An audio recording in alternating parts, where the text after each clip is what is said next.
want to talk about the Kenworth Kiln, which came out in 2015 by Peter Swanson. That was the first in a trilogy. Second one was Kenworth Saving, and then the third one had a new name, which I can never remember. Um, and then I got it because so many people were talking about it, and I'd heard such good things about it. So, and it lived up to my expectations of the book because I was looking forward to reading it, and it really turned out to be very good. And it was about these two people who meet on a plane at an airport, and then they get on the plane and they start conversing on the plane about their spouses and how the woman is talking to the man, and the man saying that he doesn't like his wife and everything, and he would want to see her dead and all, sort of in a joking way. But then the woman takes it serious and decides to say to him, do you actually want that to happen? And then they conspire to actually plot it out and kill the wife. But then it all goes a bit wrong because uh, it turns out that the wife is actually a step ahead.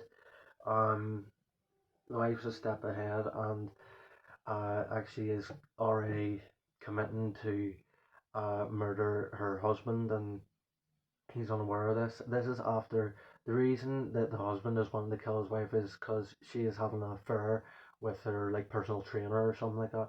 Um, and he really wants to kill her, but then it doesn't go as planned because one night the wife's uh lover, the personal trainer, turns up at the husband's house and kills him, and then you're thinking that the husband is going to be in it the whole book, so that's one of the twists that happens quite fairly early on in the book, not too late in the book. So, and then it turns out that the uh, the girl on the plane that the husband was talking to is actually convinces the wife's lover, the personal trainer, to betray uh, the wife of the man who was killed, and yeah, he ends up or she ends up getting killed, sorry, and then it's just the woman on the plane and the personal trainer who are left, and they're left to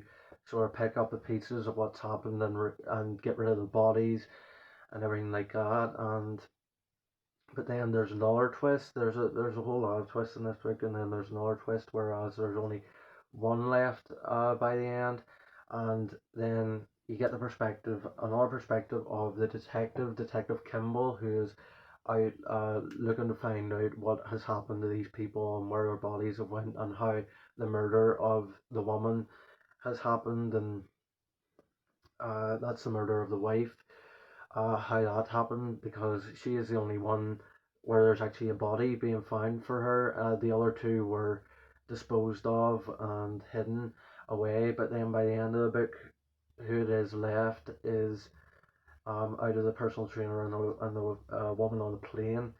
I'm not going to say which one is left, but then there's another twist exposing one of their secrets, like where they've hidden one of the bodies, and it's implied that that is going to be found out by the detective by the end of the book, and then it will continue into the next book, so that then the detective's relationship with the killer is explored in the next book, and then the one following that as well, I think.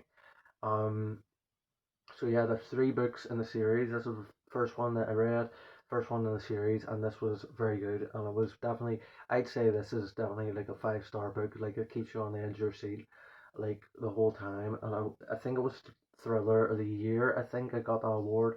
So yeah, it was Peter Swanson's second book, uh, in general that he wrote. And people say that it's a good step up from his first book. I didn't read his first book, but for this book, it was definitely a very good read, and it reminded you very much of Strangers on a Train, the movie. Um, it reminded me of another book that I read called Keep Your Eyes on Me. That was by Sam Blake. I read that one from the library just a while ago, and it was very similar, but also different because of the twists that happened in this book, that made the book different and individual. And I really did enjoy the writing of the book and enjoyed the author and their take on events and everything like that. And it kept me reading, and it kept me enjoying it and engaged the whole time. So yeah, I recommend it.